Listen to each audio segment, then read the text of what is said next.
21 days में अपना जीवन कैसे बदले। दोस्तों, अपनी लाइफ को चेंज करने के लिए, खुद को चेंज करने के लिए आई थिंक 21 डेज चैलेंज कोई बहुत बड़ी बात नहीं है। दोस्तों, मूक मोड के अकॉर्डिंग अगर किसी पर्सन की लाइफ में से पर्पज, फोकस एंड डिसिप्लिन को निकाल दिया जाए ना, तो लॉन्ग टर्म में अगर उसकी लाइफ में कुछ भी बचेगा ना, तो वो है सिर्फ और सिर्फ दुख एंड एक मीनिंगलेस लाइफ और बहुत सारा दुख या उदासी। क्योंकि इन तीनों चीज़ों से ही आप अपनी लाइफ का कंट्रोल ना अपने हाथ में ले पाते हो, और अगर आप इन्हें ही निकाल दो ना, तो आपकी लाइफ का कंट्रोल आप अपने हाथों से खो दोगे।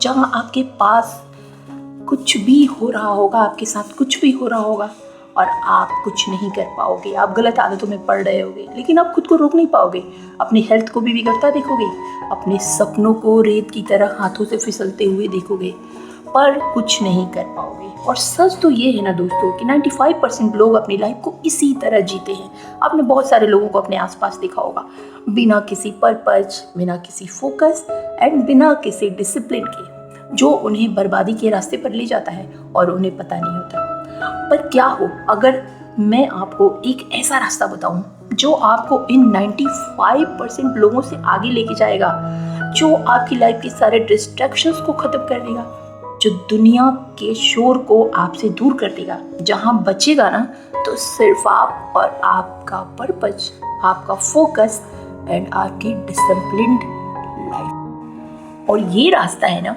मूक मोड। दोस्तों, मूक मोड के बारे में आपने जरूर सुना होगा या फिर कुछ वीडियोस देखे होंगे, क्योंकि आजकल ये बहुत ट्रेंड में है। दोस्तों, मूक मोड लाइफ की एक ऐसी स्टेट है ना, जहां आप अपने अकॉर्डिंग चुने हुए कुछ टाइम के लिए, जैसे कि 21 डेज, 3 मंथ, 6 मंथ या 1 ईयर के लिए ना, आप अपने को पूरी तरह से खुद के गोल के लिए, खुद के डिज़ायर्स के लिए एंड खुद की लाइफ के पर्पज के लिए पूरी तरह से झोंक देते हो। आप ना कुछ समय के लिए इस बाहरी दुनिया, बुरी आदतों से, टाइम वेस्टिंग लोगों से ना, और दुनिया भर के शोर शराबों और डिस्ट्रैक्शन से दूर हो जाते हो। यानी शॉर्ट में समझा जाए ना, तो आप उस हर एक चीज़ से दूर हो जाते हो ना, जो आपके गोल एंड आपकी लाइफ पर्पज के बीच में आती है, और सिर्फ आपका फोकस अपने गोल के ऊपर होता है। यानी आपको अपनी लाइफ से उन सारी चीज़ों को हटा देना है ना, जो आपके माइंड में नेगेटिविटी फैलाती हैं या आपको बुरे रास्तों की तरफ ले जाती हैं, और आपको उन चीज़ों को फॉलो करना है जो लाइफ में डिसिप्लिन क्रिएट करती हैं। आपके टाइम का हर एक सेकंड सिर्फ और सिर्फ आपकी psychological, physical and spiritual health के लिए होना चाहिए, बाकी किसी चीज़ के लिए भी नहीं। अब आप सोच रहे होंगे ना कि ये कुछ ज़्यादा ही हो गया। जी हाँ दोस्तों, बिल्कुल ये बहुत ज़्यादा है। इनफैक्ट ये इतना मुश्किल है ना कि आप इसे बहुत लंबे समय तक फॉलो ही नहीं कर पाओगे। तभी तो मैंने कहा कि आपका मूक मोड ना 21 डेज़ का भी हो सकता है, 3 मंथ का भी हो सकता है, 6 मंथ का भी हो सकता है, लेकिन ज़्यादा से ज़्यादा आप इसे सिर्फ 1 साल तक फॉलो कर सकते हैं। ये आप पे डिपेंड करता है कि आप कौन सा चूज करते हो। आप इसे अपने गोल और टाइम के हिसाब से कब तक फॉलो करना चाहते हो, ये आप डिसाइड कर लो। बट स्टार्टिंग के लिए मैं रिकमेंड करना चाहती हूँ ना कि आप इसे सिर्फ 21 डेज़ के लिए ट्राई करो। अगर 21 डेज़ करने के बाद आपको ना इसके बहुत सारे अमेजिंग रिजल्ट देखने को मिलेंगे, जहाँ आप पहले से ज़्यादा फिजिकली परफेक्ट लगोगे, confident, focused and discipline feel करने लगोगे, जिसकी ना मैं गारंटी लेती हूँ कि आप ऐसा फील करोगे, और तब ना आप इसे आगे खुद कंटिन्यू करोगे। इसे स्टार्ट करने के लिए ना आपको एक सेट प्रोटोकॉल को फॉलो करना होगा। अपने मूड को आपको अपने अकॉर्डिंग डिज़ाइन करना होगा, अपनी dream life and nightmare life के बीच का फ़र्क जानकर। Not dream life versus nightmare life. दोस्तों, ड्रीम लाइफ क्या होती है ये आपको बताने की ज़रूरत नहीं है। अगर आपने अपनी लाइफ को चेंज करने का डिसाइड कर लिया है ना, तो आपको बहुत ज़्यादा स्पेसिफिक होकर सोचना होगा कि आखिर आप क्या चेंज करना चाहते हो। इस लाइफ को छोड़ कर ना आप कैसी लाइफ चाहते हो, आपकी ड्रीम लाइफ कैसी है। यानी आप जो भी चाहते हो, अगर आप उसे पा लेते हो ना, तो आपकी फीलिंग कैसी होगी, आप कैसा महसूस करोगे, आपकी लाइफ कैसी हो चुकी होगी, अब यहाँ पर ना आपको रियलिस्टिक एंड प्रैक्टिकल होकर भी सोचना है। ऐसा नहीं कि आपको ही प्रैक्टिकल न लगे कि आप कैसी लाइफ जी रहे हो जहाँ पहुँचने के रास्ते आपको ही क्लियरली न दिख रहे हों। यानी कि आप वही इमेजिन करो जैसी लाइफ को आप पा सकते हो। मतलब आपके कैपेबिलिटी के अकॉर्डिंग भी ये गोल होना चाहिए, ये लाइफ होनी चाहिए। And now imagine the dream life. अब इसे आप इमेजिन करो। इसे करने का सबसे बेस्ट तरीका है अपने एक आइडियल को इमेजिन करो। अपनी ड्रीम लाइफ के एक नॉर्मल डे को इमेजिन करो फुल डिटेल में जाकर। एक पेपर पर उस पूरे दिन का शेड्यूल लिखो। आपका दिन असल मायने में कैसा होना चाहिए, कैसा चाहते हो आप सोकर कब उठे, आप क्या करते हो, आप कैसे लोगों से मिलते हो, आपके बैंक अकाउंट में कितना बैलेंस है एंड आपकी हेल्थ कैसी है, आप इमोशनली कैसा फील कर रहे हो अपनी ड्रीम लाइफ को इमेजिन करके। ये सब कुछ डिटेल में आप इमेजिनेशन करो, विजुअलाइजेशन करो एक एक डिटेल को। आपको ये जो इमेजिनेशन है ना, ये आपको हमेशा जीतने के लिए मोटिवेट करेगा एंड आपको सेटिस्फेक्शन ऑफ विनिंग देगा। And now nightmare life. इसके बाद ना आपने जो भी सोचा है इसका जस्ट अपोजिट कर दो। आप सोचो कि आप अभी अपनी लाइफ जैसे जी रहे हो ना वैसा ही रखते हो, कोई बहुत बड़ा चेंज नहीं लाते हो और ऐसे ही जीते रहते हो ना, तो आज से कुछ समय बाद आपकी लाइफ कैसी होगी। सोचो अगर आपने जैसा सोचा है वैसा हुआ ही नहीं और आप वो लाइफ जी रहे हो जो आप जीना नहीं चाहते, तो ये होगी आपकी दुस्वप्न जीवन यानी कि नाइटमेयर लाइफ, जो आपके जैसी सोच के जैसी बिल्कुल भी नहीं होगी और आपको उसे जीना ही पड़ेगा। And now imagine your nightmare life. दोस्तों अगर आप लेजी हो, मेहनत नहीं करते, तो आप पूरा दिन जंक फूड खाते रहते हो, वर्कआउट नहीं करते, इसे इमेजिन करो कि आज के कुछ साल बाद सोचो कि आप कितने मोटे, कितने अनहेल्दी हो चुके होंगे या हो चुकी होंगी। अगर आप सोशल मीडिया और गलत चीज़ों से एडिक्टेड हो, जो कि बहुत सारे यूथ आजकल हैं, तो सोचो आज से 5 साल बाद आपके माइंड और आपकी हेल्थ की क्या हालत होगी। आपकी लाइफ ना एक हेल बन चुकी होगी। इसलिए तो आपको इसके बारे में सोचना बहुत ज़रूरी है ताकि आप इस मीडियोकर और एवरेज लाइफ से डरो और इसे चेंज कर पाओ, जिसकी एनर्जी आपको ये सोचने से मिलेगी। आप डर जाओगे और आप इसे तुरंत बदलना चाहोगे। And now have to make a schedule. दोस्तों आप मानो या ना मानो, सक्सेस के बारे में सोच कर ना आप जितना मोटिवेटेड फील करते हो ना, हारने का डर उससे कहीं ज़्यादा स्ट्रांग एंड पावरफुल मोटिवेशन देता है। इन दोनों लाइफ के डेली शेड्यूल को जानने के बाद ना अब आपको अपने लिए एक आज से ही शेड्यूल बनाना है जो आपके गोल के अकॉर्डिंग हो, जिससे आप अपनी इस नाइटमेयर लाइफ को अवॉइड कर पाओ। इस दुखद जिंदगी जो आपने अभी इमेजिन करी है उससे बाहर निकल पाओ और अपनी ड्रीम लाइफ के करीब जाओ जो आपने सोचा है। यहाँ पर मूक मोड आपके काम बहुत आता है, जो आपके अंदर एक बहुत स्ट्रॉन्ग सेल्फ डिसिप्लिन डेवलप करता है ताकि आप अपनी ड्रीम लाइफ को अचीव कर पाओ। दोस्त सेल्फ डिसिप्लिन का मतलब ही है रेजिस्टेंस मोड में जाना। आप चाहे जैसा भी फील कर रहे हो फिर भी करना वही है जो सही है। लाइफ को खुद डिज़ाइन करके जीना, डिफ़ॉल्ट में नहीं। और सबसे ज़रूरी अपने थॉट से एक्शन लेना, ना कि अपने फीलिंग्स के अकॉर्डिंग एक्शन लेना। तो चलिए अब जानते हैं कि ये मूक मोड क्या होता है और इसको फॉलो करने के लिए ना आपको क्या क्या करना है। तो दोस्त अपनी कुर्सी की पेटी बांध लो और मूक मोड में एंटर हो जाओ। प्रोटोकॉल मूक मोड में क्या क्या नहीं करना है ये तो आप समझ चुके होंगे। हम ये जानते हैं ना कि आपको करना क्या क्या है। तो आपको 3 नॉन निगोशिएबल चीज़ों की लिस्ट बनानी है और ये वो चीज़ें हैं ना जिनको आपको हर दिन फॉलो करना है, चाहे कुछ भी हो जाए, कुछ भी। आपको ये 3 चीज़ें तो करनी ही करनी है। सबसे पहली है 30 मिनट मेडिटेशन एंड दूसरी है 30 मिनट की कोई भी एक्सरसाइज जो आपको पूरी तरह से फिट रखे, आपकी बॉडी को प्रेशर में रखे। और साथ ही तीसरी है बहुत ही स्ट्रिक्ट हेल्दी डाइट को फॉलो करना। अब ऐसा क्यों करना है? क्योंकि ये 3 चीज़ ना आपकी बॉडी और आपके मन के लिए ना फ्यूल की तरह काम करेगी ताकि आप पूरे मूक मोड के दौरान ना अपना बेस्ट डिपॉजिट कर सको। चाहो तो आप अपने अकॉर्डिंग इस लिस्ट में कुछ और भी चीज़ें ऐड कर सकते हो, जैसे 8 घंटे की नींद लेना या फिर बुक पढ़ना या कुछ भी। इतना सब करने के बाद आपका मून का शेड्यूल कुछ इस तरह से दिखेगा।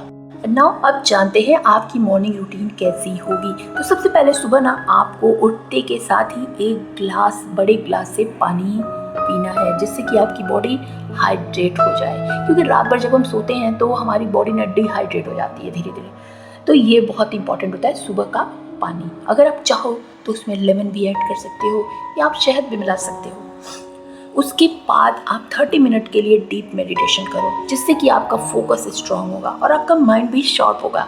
और एक बार मेडिटेशन करते समय आप अपने पर्पज के बारे में ज़रूर सोचो कि आपकी लाइफ का पर्पज क्या है। और उसके बाद निकल जाइए आप ना एक मॉर्निंग वॉक पे, जिसमें आपकी बॉडी ना सनलाइट को पूरी तरह से अपने अंदर एब्जॉर्ब कर सके।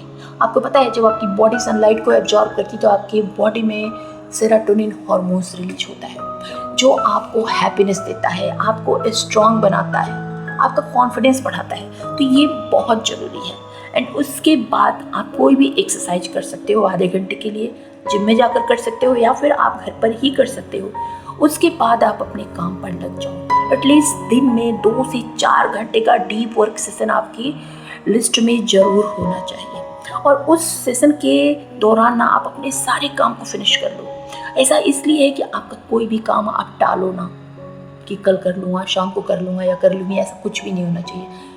जो भी आप डीप सेशन ले रहे हो ना वर्क का, उसमें आपको कोशिश करनी है कि आपके सारे काम खत्म हो जाए, लेकिन बीच बीच में आपको 15 से 20 मिनट का ब्रेक भी लेना है।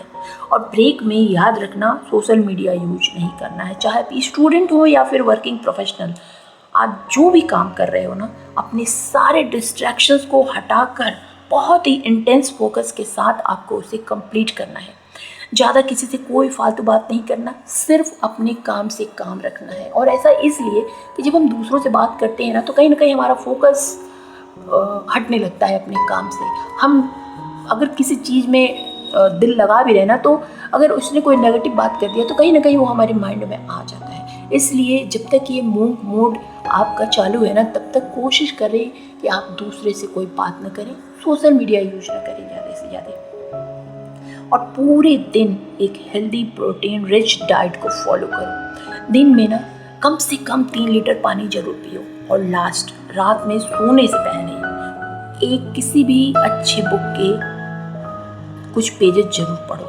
अगले दिन उठो एंड फिर से उसी चीज़ को रिपीट करो। इससे ना आप कुछ ही टाइम में एक ऐसे इंसान बन जाओगे जिसे देख कर ना आपके आसपास के लोग भी कहने लगेंगे कि तुम पहले से काफ़ी बदल गए हो। सबसे ज़रूरी बात कि बिना आपके पर्पज के ना आपका मूड किसी काम का नहीं है। इसलिए अपने पर्पज को हमेशा अपने माइंड में रखे रहें, क्योंकि पर्पज के बिना लाइफ का कोई मतलब नहीं है। And now purpose driven life. दोस्तों, मूड का अल्टीमेट गोल है ना कि आपको एक पर्पज ड्रिवन लाइफ देना। क्योंकि अब तक आप अपनी लाइफ में जो कुछ भी कर रहे थे ना, वो या तो किसी की दूसरों की बातों से इन्फ्लुएंस होकर कर रहे थे, या फिर सोशल मीडिया को देख कर रहे थे, या फिर अपनी हैबिट्स और एडिक्शन की वजह से कर रहे थे। आपकी लाइफ ना असल मायनों में देखा जाए तो आपकी थी ही नहीं। क्योंकि लाइफ का रियल पर्पज वो होता है ना जिसके अराउंड आप अपनी लाइफ के बारे में सारे डिसीजंस लेते हो। और यहाँ पर मैं आपको बता दूं कि एक हैप्पी और सक्सेसफुल लाइफ जीने के लिए ना आपको दुनिया को बदलने की ज़रूरत नहीं है। आपको सिर्फ अपने लिए एक पर्पज की ज़रूरत है। आपको अपनी करंट सिचुएशन को देखना है और उसे बदलने का एक स्ट्रॉन्ग एंड पावरफुल रीजन ढूंढना है, जिससे रिलेटेड आप अपने सारे डिसीजंस ले सकें। और आपका बस वही पर्पज होगा कि आप अपनी लाइफ को अपने हिसाब से चला रहे हो। मान लो अभी आपको पढ़ने में प्रॉब्लम आती है, तो आपका पर्पज ना स्टडी होना चाहिए। इसमें आपको देखना है कि आपकी स्टडी को आप बेहतर कैसे बना सकते हैं। यही आपकी लाइफ का पर्पज होना चाहिए। आपकी हेल्थ अगर ख़राब है, आप शेप में नहीं हो, आपको कोई भी प्रॉब्लम है, हेल्थ इशू है, तो आपकी लाइफ का करंट रीज़न सिर्फ और सिर्फ यही है कि मुझे कुछ भी करके अपने आप को बेस्ट शेप में लेके आना है, अपने हेल्थ को अच्छा करना है और आपका यही पर्पज होना चाहिए। या फिर आपकी फाइनेंशियल सिचुएशन ठीक नहीं है ना, तो इस टाइम आपका पर्पज सिर्फ ये है अपनी इनकम को बढ़ाना, सेविंग्स करना, इन्वेस्टमेंट के बारे में सीखना, ताकि पैसों से रिलेटेड आपको कभी कोई प्रॉब्लम ना हो। और जब आप जागते सोते उठते बैठते सिर्फ और सिर्फ अपने पर्पज के बारे में सोचोगे ना, तो पूरे मूंग बोट के दौरान आप जब सिर्फ उसी एक चीज़ पर काम करोगे, तब जाकर आप बाकी के 95% लोगों से आगे निकल पाओगे। और अगर आप मेरी वीडियो देख रहे हो मिडिल क्लास फैमिली से हो ना, तो आपको अपने लाइफ में इकोनॉमिकल कंडीशन अपनी ठीक करने के लिए ना किसी रीज़न की, किसी पर्पज को बहुत ज़्यादा ढूंढने की ज़रूरत नहीं है। सुबह से लेकर रात तक ना आपको बहुत सारे रीज़न मिल जाएंगे। आपकी पेरेंट्स की लाचारी, आपके सपने का ना पूरा होना, आपके घर में आए दिन झगड़े होना पैसे के लिए, ये सारी चीज़ें मिडिल क्लास फैमिली में सुबह से रात तक बहुत मिलती हैं। और मिडिल क्लास फैमिली का कोई अगर कहता है ना कि मुझे रीज़न नहीं मिल रहा है, पर्पज नहीं मिल रहा है कि मैं कैसे अपनी इकोनॉमिकल कंडीशन को क्यों ही ठीक करूं, तो मुझे बहुत गुस्सा आता है। क्योंकि मिडिल क्लास फैमिली में ना किसी रीज़न को ढूंढने की ज़रूरत नहीं है आगे बढ़ने के लिए। बस यही काफ़ी है कि आपको अपने पेरेंट्स को खुशी देनी है। उन्होंने जो सपने आपकी वजह से नहीं पूरे कर पाए या फिर पैसे की वजह से नहीं कर पाए, उस सपने को वो आपकी आंखों में देखते हैं, आपके अंदर तलाशते हैं, आपके जीवन में ढूंढते हैं, उसको पूरा करना है आपको बस। तो दोस्तों, ये 21 डे चैलेंज कैसा लगा आपको? अगर अच्छा लगा हो तो प्लीज़ लाइक कर देना, चैनल को सब्सक्राइब करके नोटिफिकेशन बेल भी दबा देना, ताकि जो भी वीडियो मैं बनाऊँ ना उसका नोटिफिकेशन आपके पास सबसे पहले पहुंच जाए। एंड अपने नियर एंड डियर को ज़रूर शेयर करना, क्योंकि आज हर किसी को एक ऐसे रीज़न की, चैलेंज की, पर्पज की ज़रूरत है जिससे वो अपनी लाइफ में सब कुछ सही कर सके। तो बस वीडियो को लाइक ज़रूर करना, देखना। थैंक यू सो मच अपना कीमती टाइम देने के लिए। मैं मिलती हूँ ऐसे ही किसी नेक्स्ट वीडियो में, जो मेरे आई बटन पे आपको मिल जाएगी या फिर एंड स्क्रीन पे मिल जाएगी। Till then bye bye.